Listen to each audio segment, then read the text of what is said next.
Hey guys, Britt here again. Today I am going to be talking about my journey through the Coffee Master program. So I just completed the Starbucks Coffee Academy Coffee Master program at my job, my Starbucks where I work. And I'm just gonna kind of take you guys through what that entails, how I went about it, how I went about my presentation, all that kind of stuff.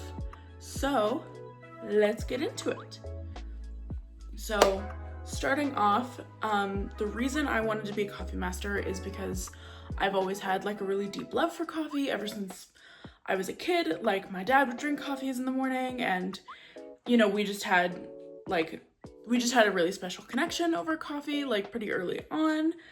And then as I got older, I started learning more about it, and then I started working at Starbucks, and even in the first part of training, you learn a little bit about the company and the origins of coffee itself and that kind of stuff. And I was always super duper into that. It was my favorite part of learning, and even more so, it was my favorite part of training because I'm a barista trainer, and I loved taking people through that part of the training. It was my favorite part of it. I love learning about it. I love teaching about it. It's coffee history and, coffee in general, coffee making, all that kind of stuff. I just have a big passion for. So a coffee master is essentially someone at the store. You have a black apron, and you have an extra knowledge on all that coffee stuff, history, roasts, processing, a bunch of stuff. So what it roughly entails is there are technically 4 online courses that you have to take, and it goes over origins, ethical sourcing, roast and blend, and then craft basically in your job and in the store and that kind of stuff. And then you go through all of those courses, all of their modules. There's quizzes and stuff throughout, there's activities, and then when you get all that done, and I've been working on this since February, I believe. When you get all that done, you connect with your manager about next steps, and then you make a project. I know, look at all this beautiful spread. I know, thank you. Yeah, it looks so nice. Yeah, about that. Okay, I don't want to get started yet. Okay. You have a project that, shows that you can put into use all of the knowledge you just gained, that you actually retained it, and can use it moving forward. So yeah, that's what I did. So I spent, I said, I was working through the online program since February. I would do them at work, I would do them at home, I would do them kind of just whenever I had the spare time. And once I got a good flow of it, it's, I said, it's stuff I'm really interested in, so it didn't take me an excessively long time. I think I went through, 2 full notebooks of notes, but that's just because I'm a notorious note taker. So, but yeah, so I finished those in August. Yeah, I finished the online courses in August, and then I had a connect with Logan about and Marissa about my presentation and about how I want to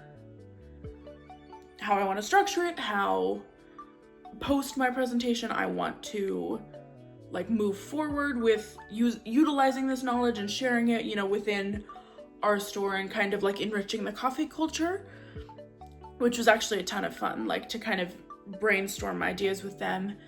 And part of what I'm doing is I'm going to be taking other baristas in my store through the Coffee Master program, because I did it as a self-study, but there's we're structuring a way basically to do it together in our store, because I think it'll help me retain and utilize the knowledge, and it can help them learn it better.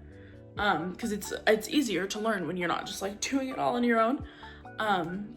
So now into my actual presentation. So for my presentation, I chose a Rwandan reserve coffee that we had called the Sholi Kundwa Reserve. And I chose it because there's like a lot of deep history behind it, a lot of like women's empowerment behind it. It's made to honor like the women of Rwanda who work in the coffee industry and, you know, who kind of like helped build their economy on that coffee industry. And so we've had 2 Rwandan reserve coffees, I think, the Sholi Kundwa and the Hingakawa. And obviously they don't serve the Hingakawa anymore, so I used the Sholi Kundwa and kind of did more research on that coffee specifically and, you know, the groups and that kind of stuff. And that was the coffee I chose. The notes are kind of like berry and black currant and like toffee and ginger. So I did a bunch of like food pairings, but that was like the initial coffee. So when I sat down to like write my presentation, I chose the coffee. I put down like why I want to be a coffee master, obviously. I kind of talked about like history behind the coffee itself and, you know, like I said, why I chose it. And then I went through different like contrasting and complementary food pairings for that coffee specifically.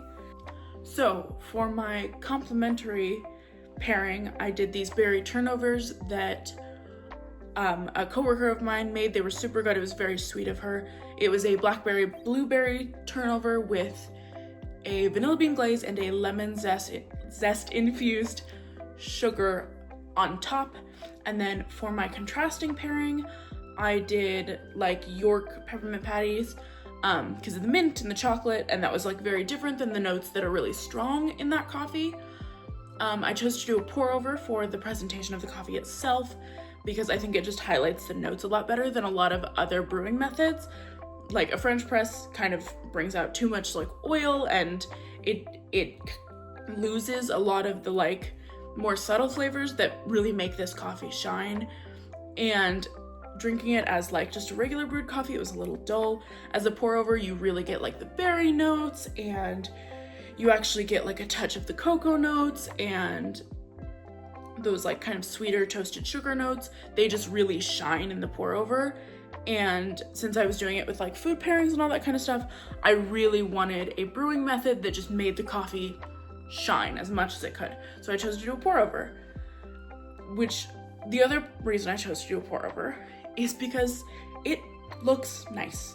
It was something I could do while I was talking. It was, you know, it could be a visual part of the presentation itself, was me brewing the coffee. And I felt like that utilized like my knowledge and my skills a little more than say like doing it on just as a regular brewed coffee, even doing it as a cold brew, like that's all kind of pre-prep or French press, like any of those, they kind of, I just didn't think they shined like with the coffee or with the presentation itself as much, so I chose to do a pour over. Thank you all for coming. I'd like to start today with why I want to be a coffee master. There are a few reasons, but first and foremost is a lifelong love for coffee. As a little girl, I remember waking up before school and walking into the kitchen to order my dad's coffee pot. Sorry. He's always running dark roast, and the whole kitchen would smell like it in the morning. I used to beg him to let me drink coffee with him, and of course, as a responsible father, he denied me at the ripe old age of 6. Over time, I learned that he would order mochas when he went to coffee shops, and so I started asking for that instead.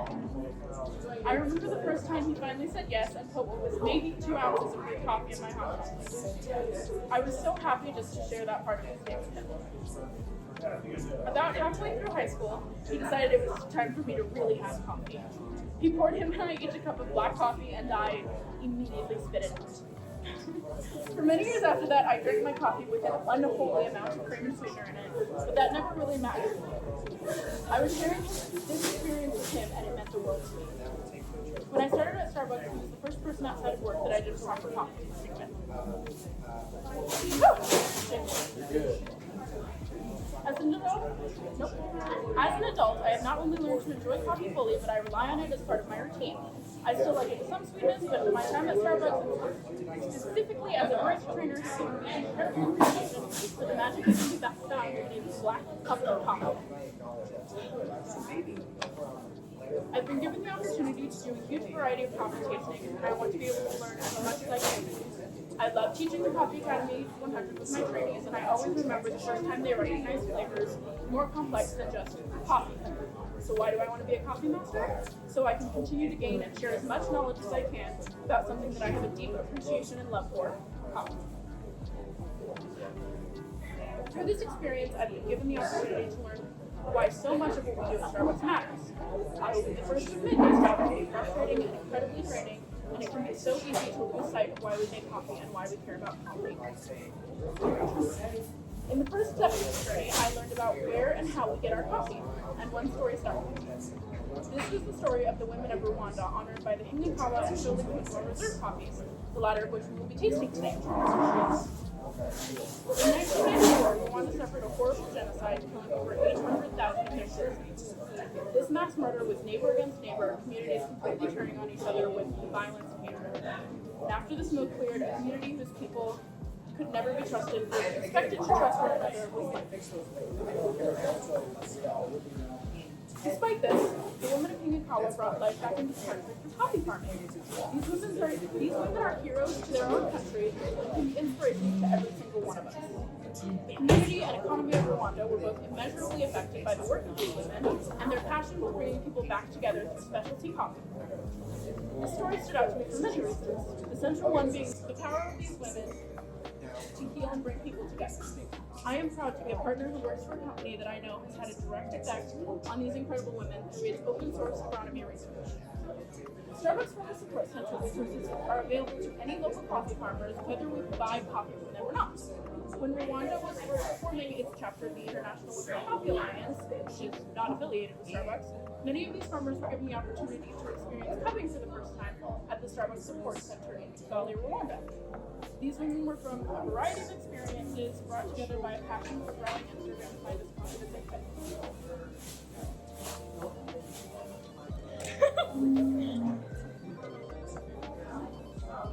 This is why I have chosen this coffee for us to taste today. As a coffee master, my highest priority will be to share what I've learned with those around me. And this is a story I think every Starbucks partner should get to know. A reminder that every cup of coffee that we serve has a story. One that we are given the opportunity to honor, remembering the work and dedication of hundreds of people between growing, transporting, processing, and roasting. It is our responsibility to recognize and value the passion in every single part of the journey that every cup of coffee takes. So now if you'll join me, I would like us all to enjoy this coffee together. Thank you. Now we're done. I'd like us all to enjoy this coffee together. This thing is so fancy. So since I'm doing a pour over, I started by pouring in the center and then doing a spiral outwards, and then I'm going to let that bloom for a minute. I realized I should have started this earlier because I did all my pre having the coffee yapping.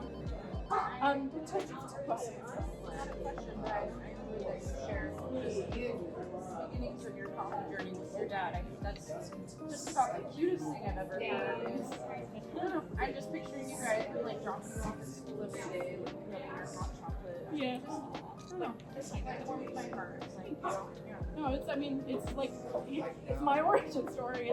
It's such a big part of why coffee is a part of my life, why I ever had an interest in it in the first place.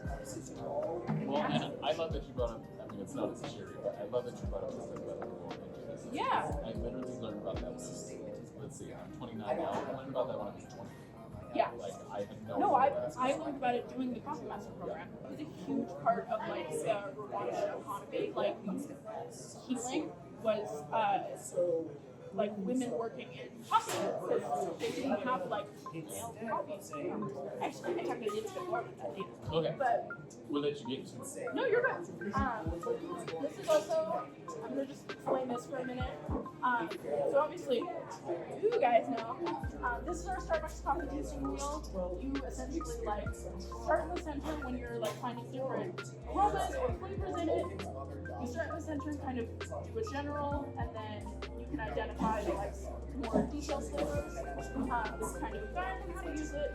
This is the coffee fact sheet of the Shona Tsunuwa coffee. And then I also included the World Coffee Researchers coffee taster flavor wheel. Because it's a little more complex than ours, and so it has a little more detail.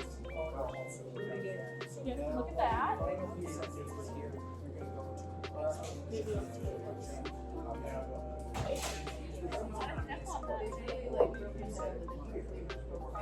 Yeah, like a lot.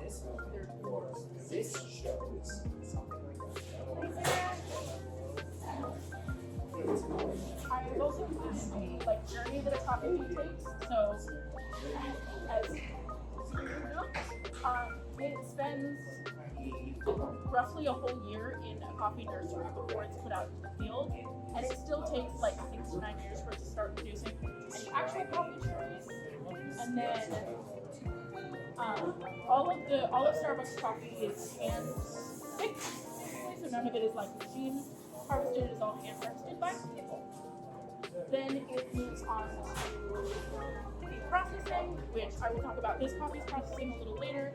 But there are 3 processing methods. There are wet, dry, and semi-washed, which uses both processing methods.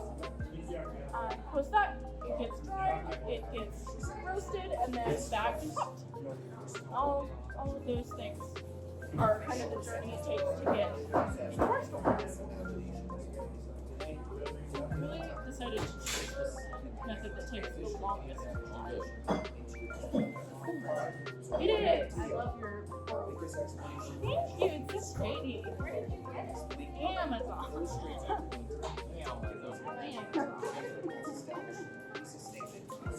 Questions?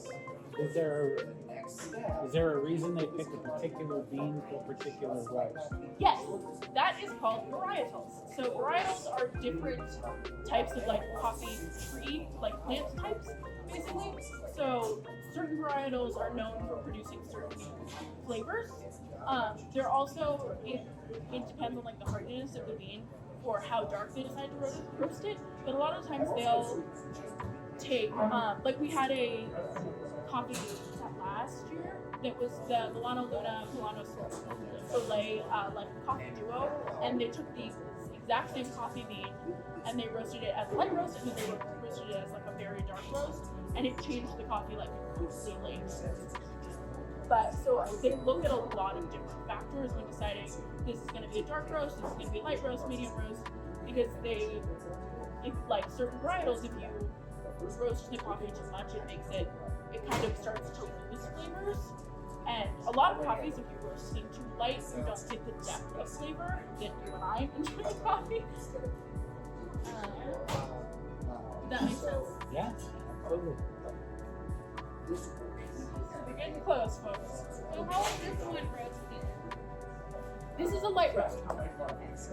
So, and it's also, it's a wet processed coffee. So I'm gonna hear people talk about it in a minute. But, yeah, they basically process it in water, dry it, wash it again, and then dry it again before it. Yes. No, I mean, my favorite coffee that we serve is Verona. Okay. I've always really liked Verona. I like that it has like cocoa notes. I like that it's a really like almost non-acidic coffee at all. I like that it's like really deep and really smooth. It has like a super rich mouthfeel. I think it is the best dark roast we offer. That's just my personal opinion. I think it's pretty good. What is your favorite coffee? Yeah, it's when I first started, I did Annie coffee, and I went through and tasted all of the roasts. Yeah. I love Toronto. Tasted It's food so It's good. like, oh, this is now I get it every week for 11 years. Wow, I think that's my mom's favorite. She'll get her a bag with her. Oh yes, yes she does. Yeah. That seems to be the kid. Yeah. Yeah, this one's good. They also love No. Yeah, they use these stuff. Oh, yeah, yeah. Yeah. Dad, Yeah. of the coffees I brought you, who's your favorite? Oh my gosh. I did get some of that. Probably Komodo. Probably Komodo. Komodo is also good. It's got a lot of flavor stuff. Some of the dark roasts, it really, I feel like the flavors got lost. Like I was saying, like Komodo, like They're very light. pick it out. The whiskey barrel aged Sumatra. Goodness. I was about to say, Amy. I like Cafe Kayla as my favorite coffee. It's good. And I like Guatemala, which is weird because I really like dark roast, but those are my favorite coffees. The Cafe Kayla is like nice. Yeah. It has some acidity, but not too much. And Remember when they came up with flat white and they were Cassie yeah, I Flat white came out, and Cassie was the destroyer sauce that would come in flat white. That all of you knew at the same time. That's wild. I taste Cassie because that's the espresso. It's really good. it is. Yeah. Okay. That was what started us on the quest of having blonde espresso and other stuff. Oh, there you go. Okay, that should be the last. Yeah. Or we're almost there. Okay. Good. Figure it out if we did. It'll still taste delicious.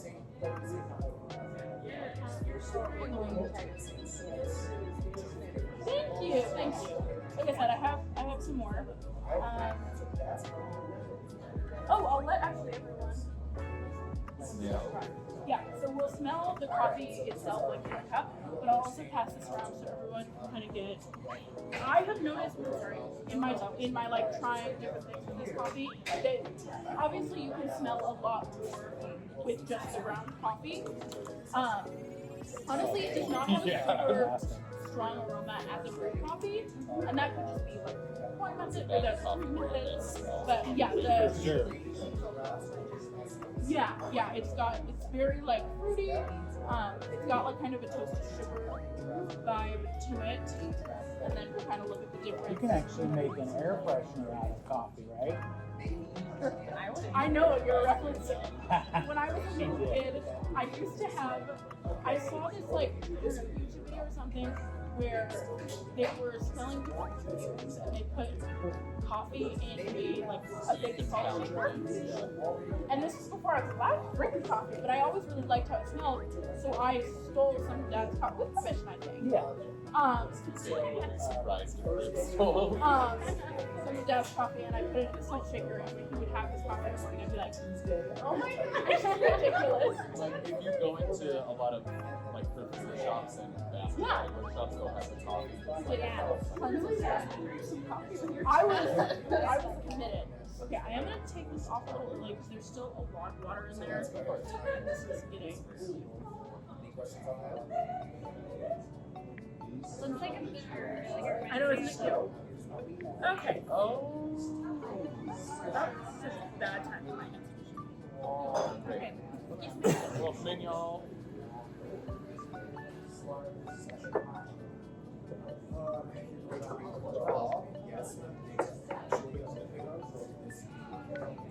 Thanks, guys. Here, I'll actually give you a speakers back over because I have a lot more coffee than I thought I did. I'm topping yours off. Yes. Ah. Is that one full? Wait. So sorry. I have more coffee than I thought I did. But don't drink it all. We have a lot of pairings. Okay. yeah, you were calling me indoors when your phone was. Like, I have some things for you.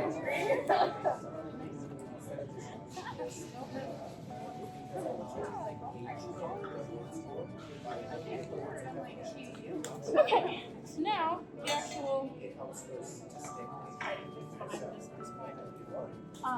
actual competency conversation.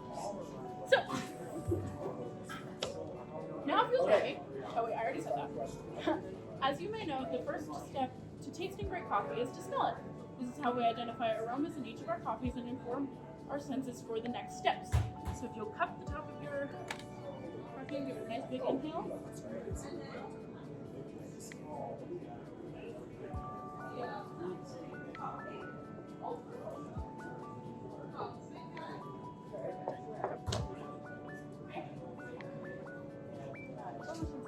This coffee has an aroma of cocoa and sweet fruit, kind of the same like we talked about earlier.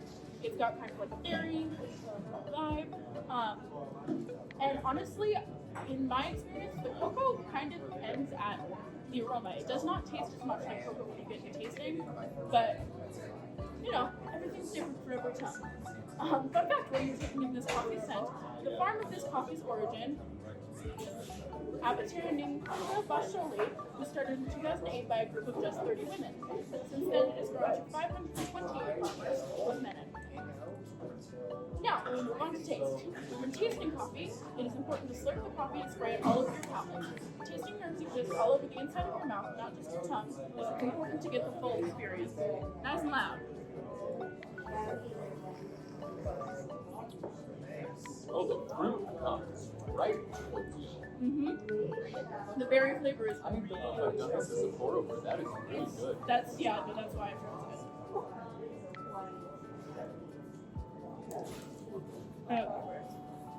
Perfect. Step 3 is locating where this coffee sits on your palate.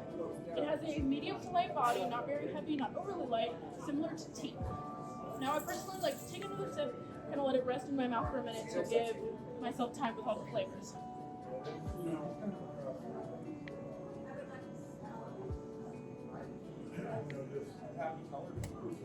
Fun fact number 2.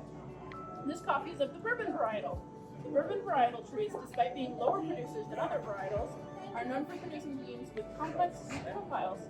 It is also a genetic ancestor of the Caturra and Villa Sarchi varietals. The final step of our tasting together is describing the coffee.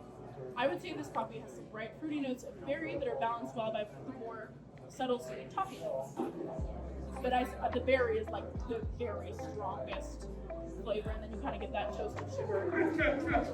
Your final fun fact for this coffee is that it is a washed or wet processed coffee. As coffee cherries, these beans are sorted and depulped in water, which depulping is the removing of the fruit from the coffee cherry itself.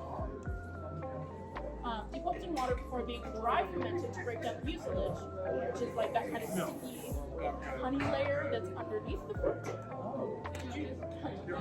Yeah, so that was the other thing I wanted to put on here is the like layers of the coffee. And I'll put that on for my other one. Yeah, because the coffee cherry has like let's see if I can do this. It has the fruit. The outer skin, it has the fruit. It has the silver skin, it has the mucilage, and then it has the parchment too. So when they depulp it in water, the fruit comes off, but there's still like a lot of the mucilage left. And so when you hear about like honey processing, that is letting it sit with the mucilage and like dry out with the mucilage still on it. And that's how you get like a lot more of the dessert coffees. So then this one is dry fermented with like chemicals and such, and that breaks down the mucilage, and then they get washed a second time before drying again to prepare for roasting. Okay. Additionally, I have chosen to pair this coffee with a berry turnover and mint chocolate. Pairing is such a unique part of coffee tastings, and I hope you like these as much as I do. Audrey made these turnovers with a vanilla bean glaze and lemon-infused sugar alongside a blackberry blueberry filling. Sounds terrible. Yeah, she is such a good. She homemade the puff pastry and everything. Which Really? puff pastry is a pain to do, and she's 17, and it's Wow. like the best puff pastry. She also I know how she knows did get to try. She has tried these. She has so many like Cute. nice Thank you. Here, I'll have Recognize those?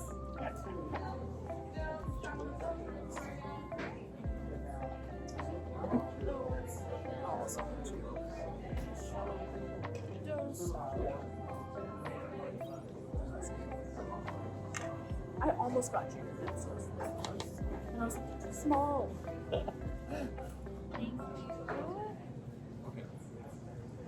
Are those Thin Mints?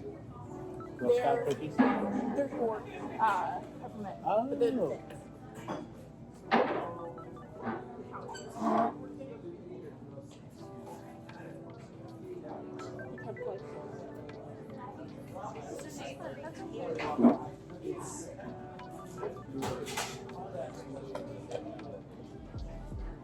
Okay. So the bunch of numbers is a lot. Okay, so go ahead and just take a bite of the turnover. I'm so excited to try this. I know. I was oogling them last night.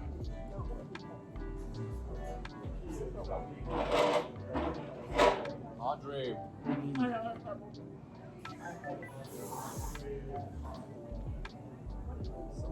So yeah, the top is excuse me. She did vanilla bean glaze to get the sugar to sit to the top, so it can have that like kind of crystallized texture. And then the sugar itself is infused with lemon zest, and she she infused it herself and everything. she's great. So now while you still kind of have the flavors of that in your mouth.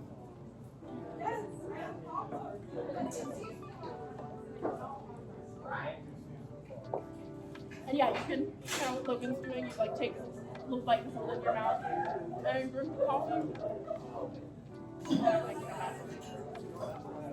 Oh, you're so Best smart. butter ever.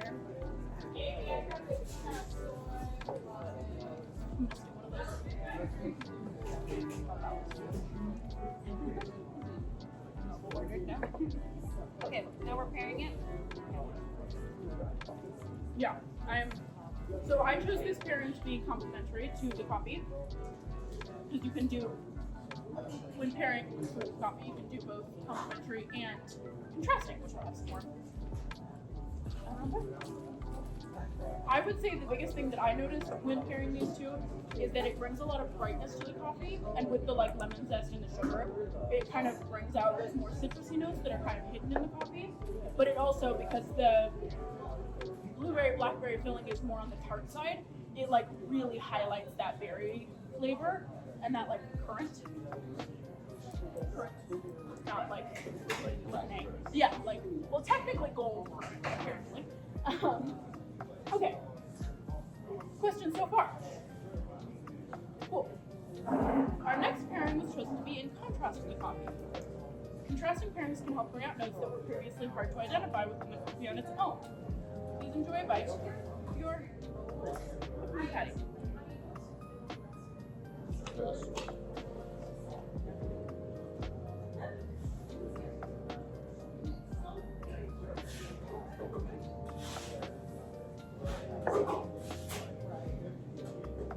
I love watching Logan's reactions to anything. That was like, I had like a proud like, yes.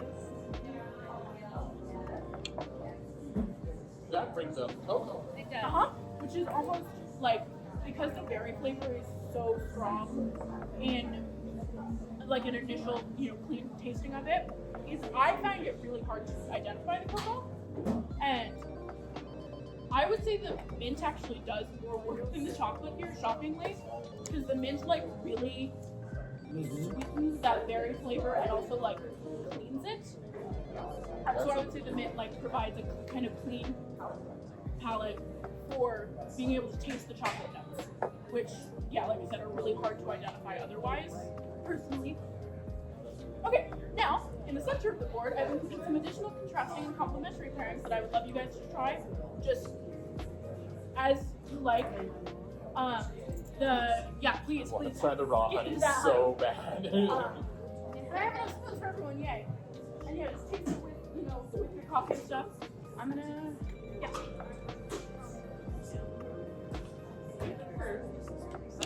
Yeah. It should feel very bad. Thank you. Obviously, thank you guys so much for being here and allowing me to share this all with you. And having good fun. Cool. Questions? Questions, comments? Finish I want to know what everyone's thinking with the different pairings too. What compelled you to select The story. the story behind it. I mean, that was the biggest, because it touched super briefly on that. Very different. It wasn't. Wait, yeah, okay, it no, wasn't hold on. like- This there's like a big Very reaction good. here. Was that with the ginger or the? So this coffee has notes of candy ginger in it, but candy ginger itself is like really freaking strong. Yeah. The additional parents I haven't tasted it. Yeah. Oh, whoa! This is like crystallized. I'm It's definitely very bold. Mhm. Yeah. It like makes it kind of taste like a dark roast. Yeah. Which it's not. It's a light. This is a light roast. I enjoyed this coffee as a pour over. Mm-hmm. You know, it's kind of complex as a pour over. Like, It is, yeah. I feel like as a regular brew, it kind of like doesn't allow a lot of the flavors to Very true. come out. yeah. Like I don't know. Ooh. Like medium body, the way it sat on my tongue, like it's very complex with its flavor, but it's also a blonde roast, so like So the complexity is kind of subtle. yeah. Yeah. It's also, yeah, the acidity for it being like a light roast is super low. Yeah, please try it with the brie, try it with the honey. Like I said, this side of the board is going to be more like the flavors that complement. The brie cheese, I think, yeah.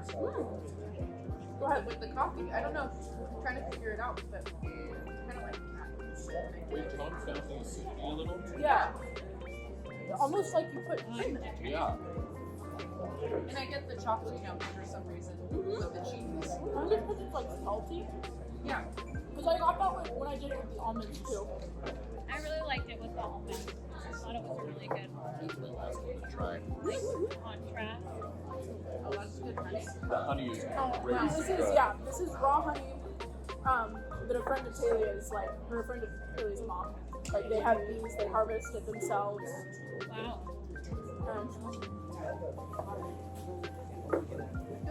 I know. Thank you. I am super proud of how this turned out. Really good for all of us. I really like it with the almonds. Yeah. Did you get to try the honey nut?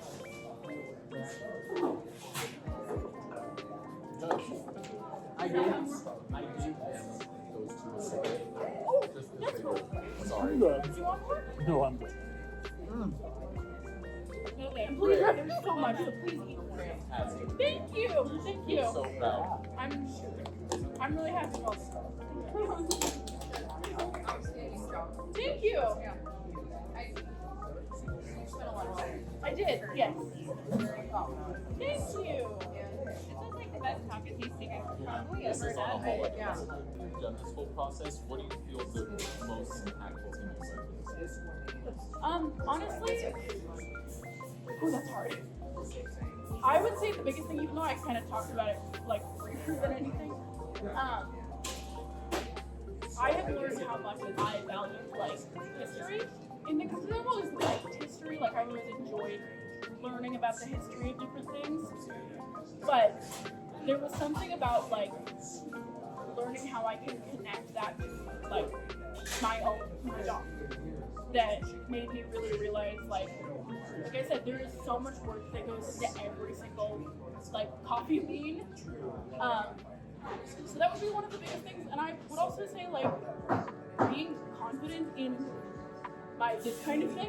Like I feel like when I've done coffee tastings before, I'm always like just kind of like this, you're tasting the same thing.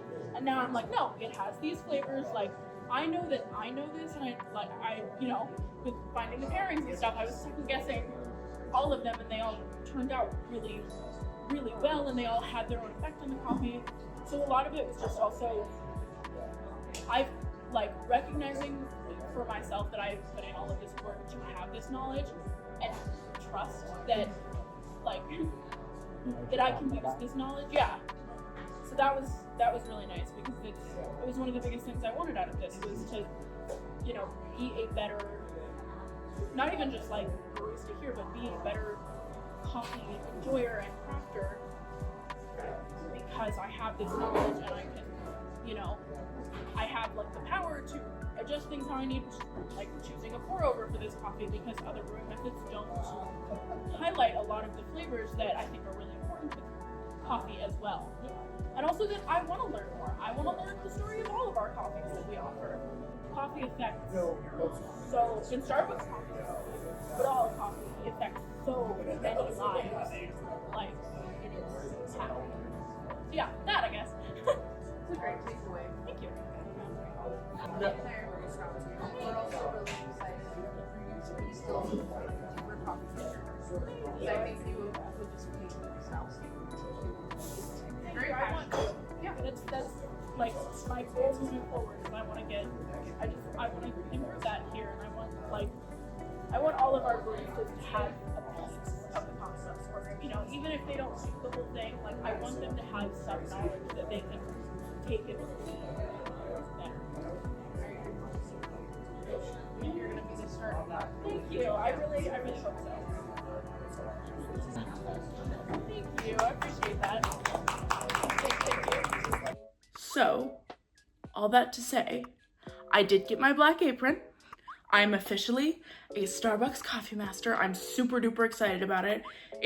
I had such a fun time putting together the presentation and, just organizing all the things, all of my handouts and all of my things I had in the background. I had such a fun time putting the whole thing together. It was a lot of work. I put a lot of work into it, and it was work I enjoyed, but it was a lot of work. So I feel very honored to, receive my black apron at the end of it, and now I'm a coffee master, and I am so excited to utilize those skills moving forward. So that was the video. I hope you guys all enjoyed. I had such a fun time putting this one together. I've been recording little bits and pieces since probably May, and so I'm super excited that, you guys get to see the full finished product put together. Please let me know what you thought in the comments, like and subscribe. And yeah, let me know what you want to see next. I'm gonna be doing some more travel vlogs soon, and I just got cast in Cheaper by the Dozen with Honey Pearl Productions, so I'm gonna be doing some vlogging of that whole experience, but that won't be out until later because I kind of want to make it like a big comprehensive thing. Once again, please let me know if you are liking these more kind of narrative style vlogs where I kind of yap through it quite a bit. I just think it looks cleaner, but I also understand if it's like, oh, this is a lot of you talking and not as much content. Yeah, let me know what you think. Okay, thank you guys so much for watching. Bye!